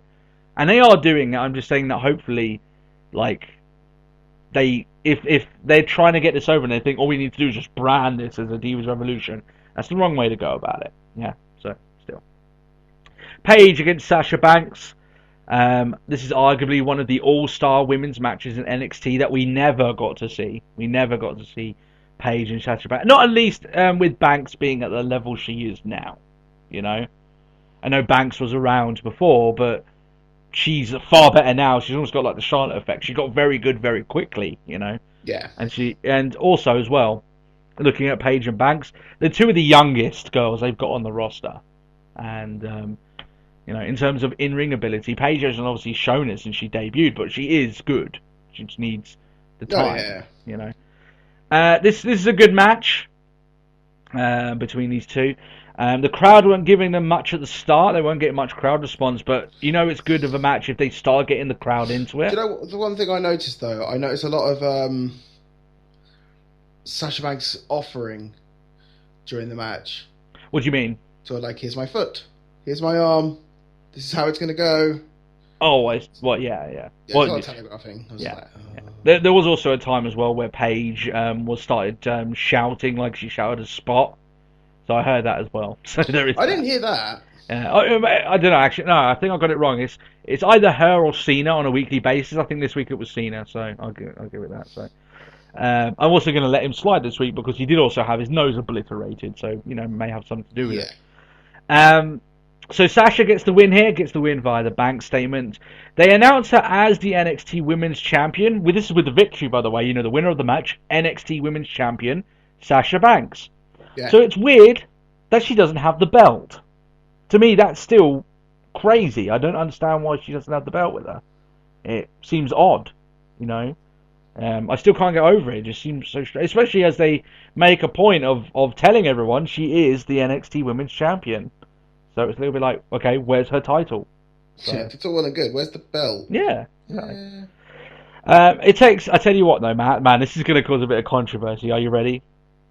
It takes a special kind of woman for me to back her against my hometown compatriot. But I'm very sorry, Paige. Sasha Banks is that woman. I'd rather see Sasha Banks than I would want to see Paige at the moment. Okay. What about you, Matt? I'll answer that question to you and put you in that awkward situation. To be fair, I can totally understand that. Well, you can understand it, but you didn't answer. You're trying to get away from this, Matt. Who do you want to see more, Paige or Sasha Banks? Sasha. Oh, he's going to say it quietly and hope no one... I'll let you. It's just because, all we've heard was just you were meant to be the chosen one, and just shit all over it. And now you're tough enough, annoying the fuck out of all of us, and along those lines. So, maybe not this week, Matt. Okay, just leap to a defence. I'm fine. I like Paige as well. It's just over the last 2 months, I've just since Tough Enough has ruined Paige for me. I think. Yeah. Rusev and Lana.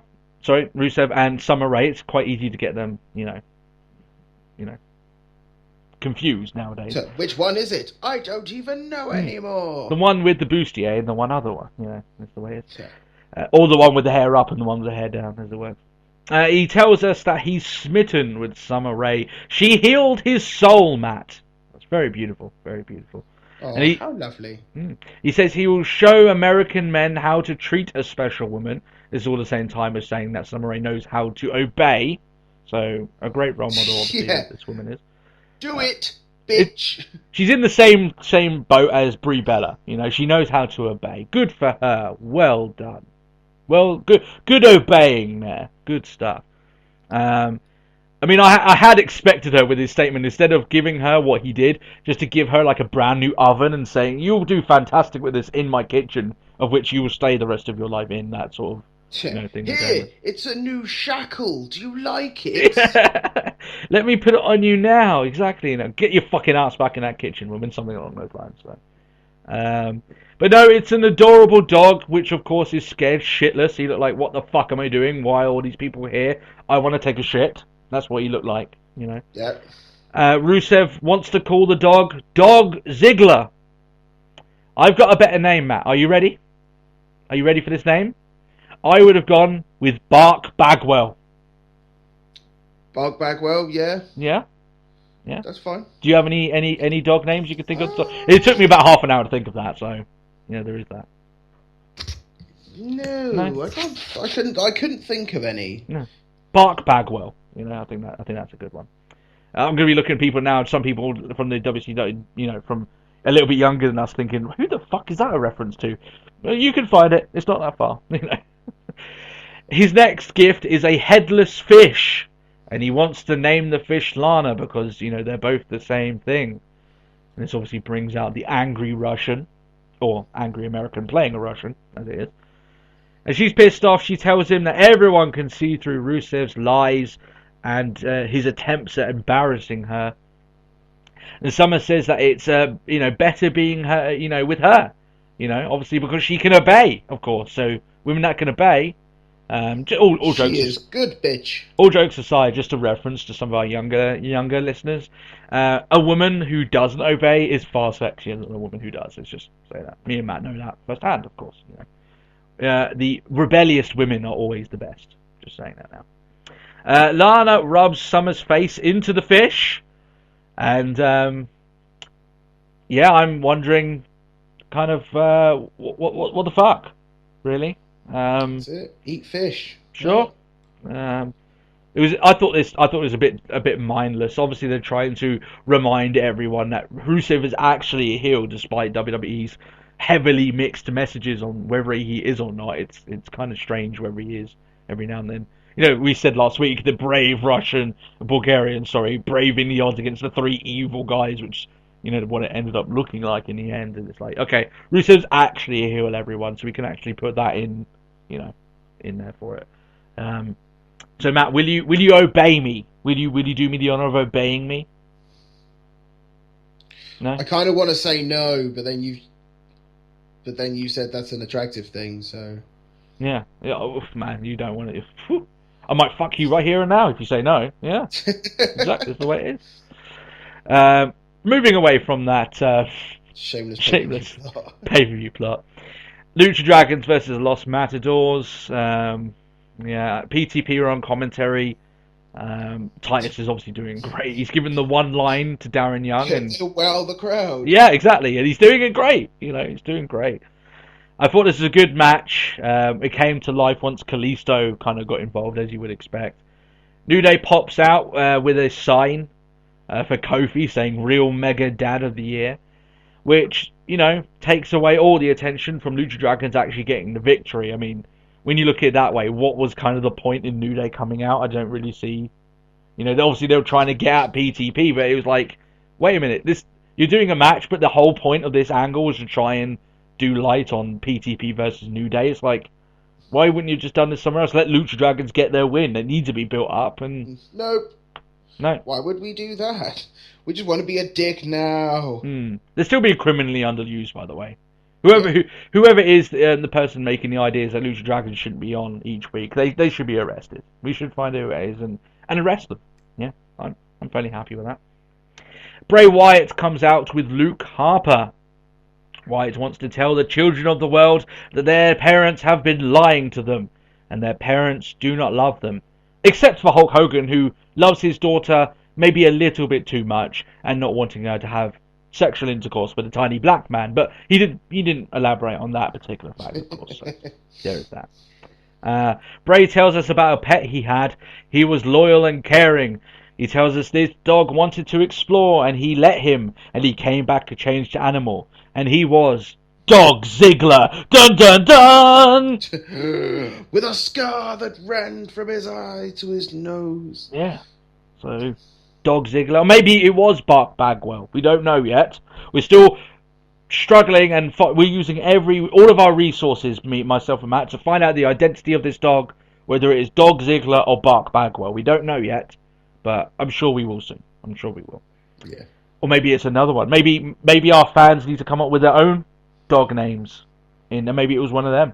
Who knows? Don't know. In fact, I will name this animal. If anyone comes up with a really good name in the comments, I'm just saying it now. We just do it from there. Done. So we know forevermore what exactly the name of the dog that Bray Wyatt talked about on a flippant episode of Raw, just randomly.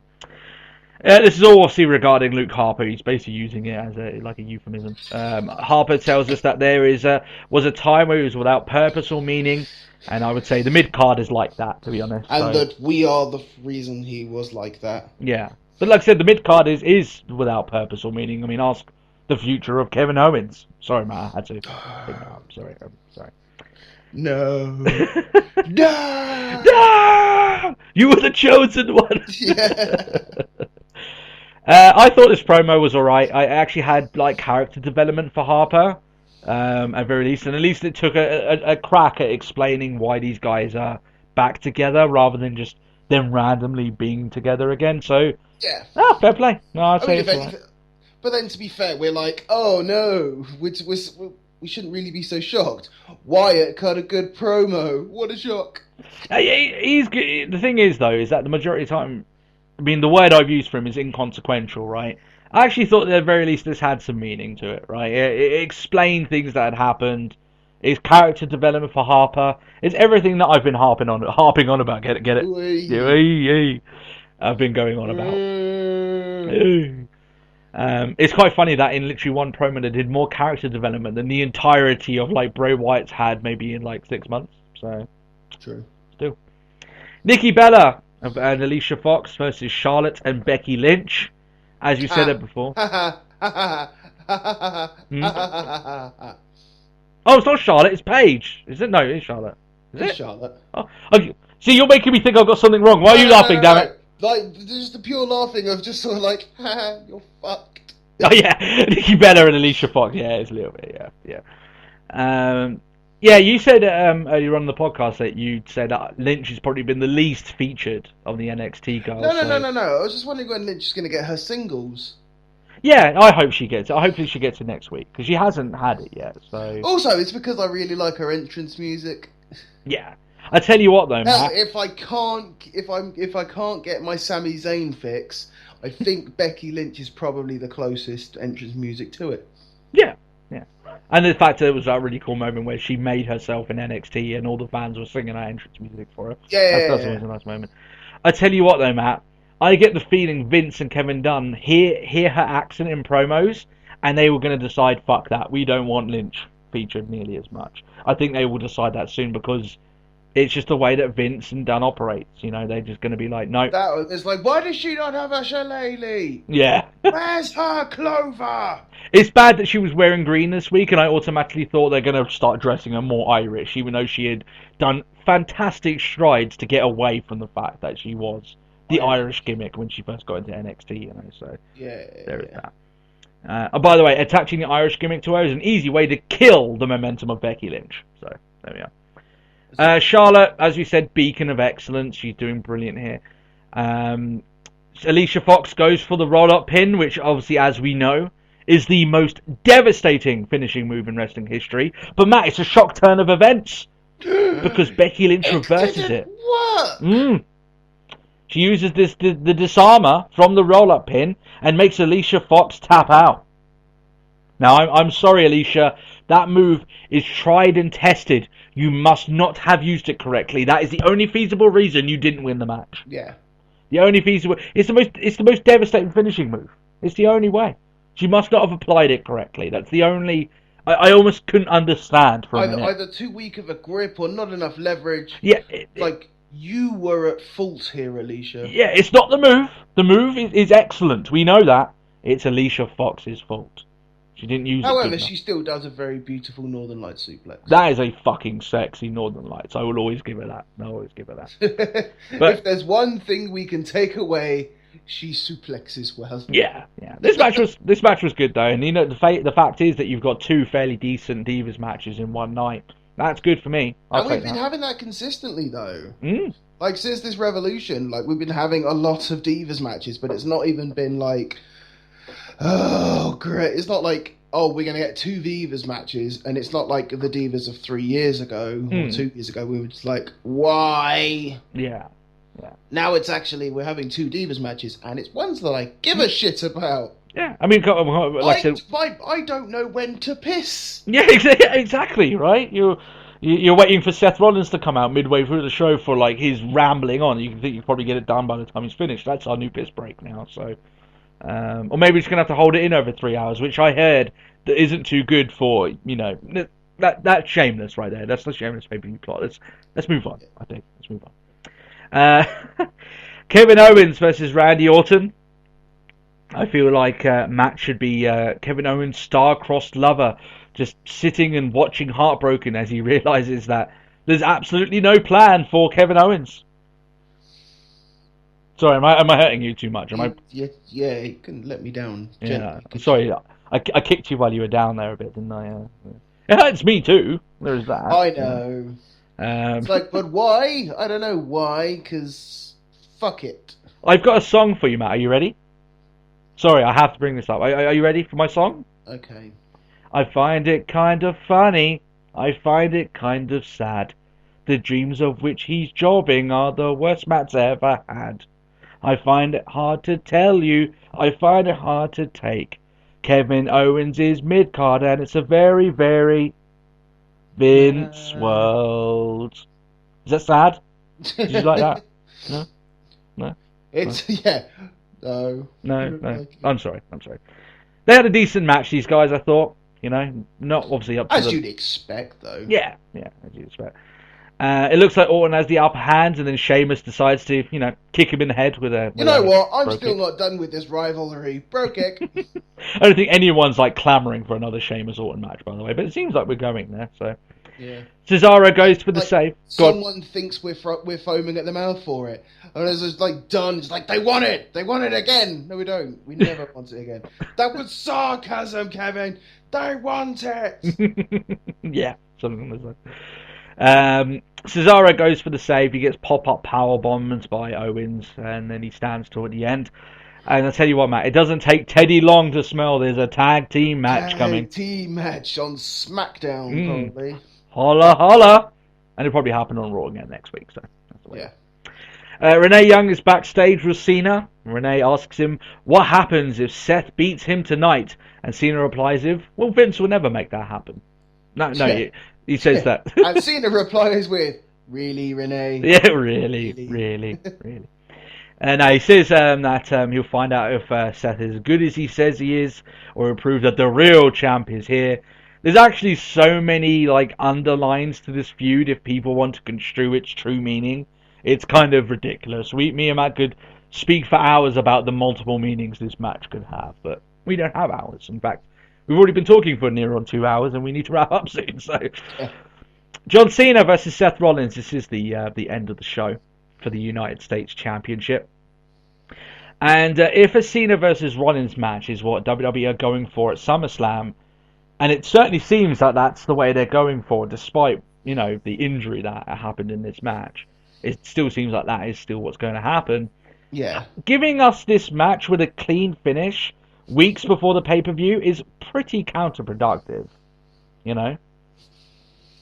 seen the match. Well, if anything, I think the fact that Rollins decided to give Cena a face waffle is fine. I think if anything, it allows them to have the clean finish, and now they're but now we're gonna have a proper match.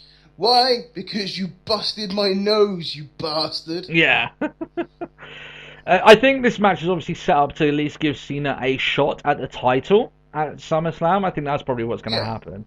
But it's a little bit then could you have not done it in another way? Because it seems to me we've seen Cena Rollins now. It takes the sheen off of the pay-per-view match. They're not protecting that match enough, to me, remember when Rollins and Reigns had a pay-per-view match listed? It never happened because that was the time where Reigns got his injury, if you remember.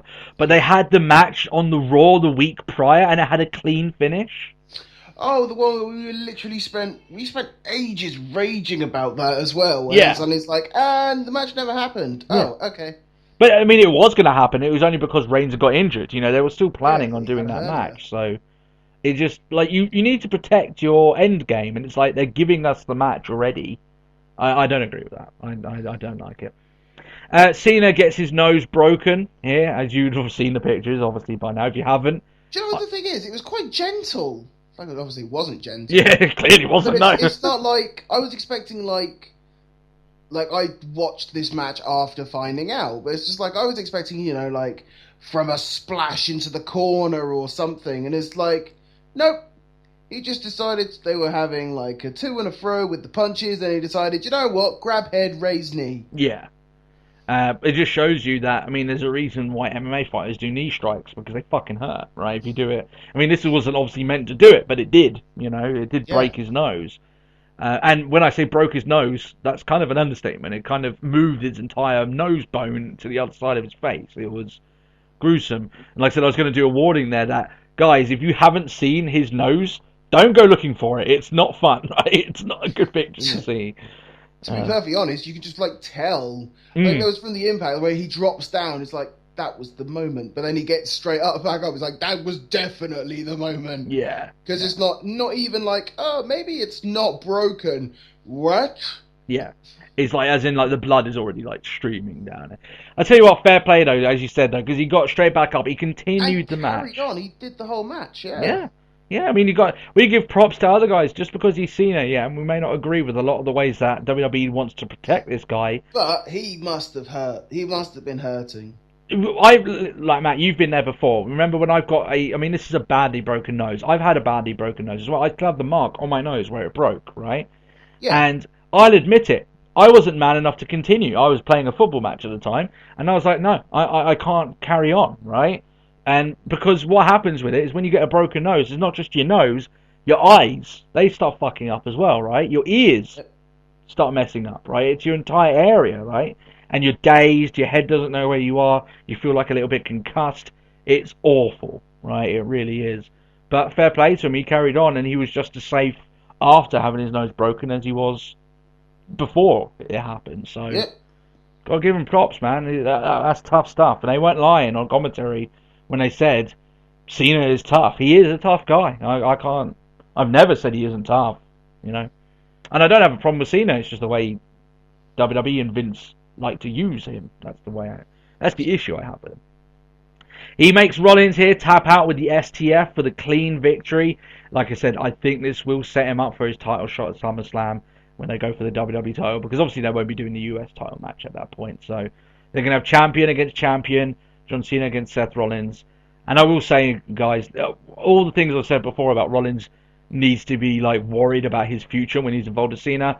At very least, Rollins can take solace in the fact of he's walking out of SummerSlam the champion. Whether or not it's DQ or anything along those lines, he's not losing the belt to Cena. So, man, imagine if he does and Cena walks out world champion and US Rage. Champion. Yeah.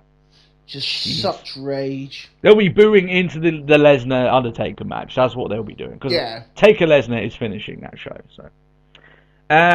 So that's the show. That's Raw. All in all, I actually expected the show to be an absolute dud because of without Lesnar or Undertaker, they're in a mid-monther. I honestly thought they would put their finger back in their butthole and not care too much. But I actually thought this was okay. I thought it was an okay Raw. Thought you got some decent wrestling there. Some of the vocal segments weren't nearly as good, but you'd expect it. You don't have Paul Heyman on the show for one, so. To be fair, I'm quite enjoying the Stardust bits. Myself, not too much. I don't know. I think it might be because all it just reminds me of is just Joker. Yeah. So you're enjoying that aspect of it. Like me? Yeah. No.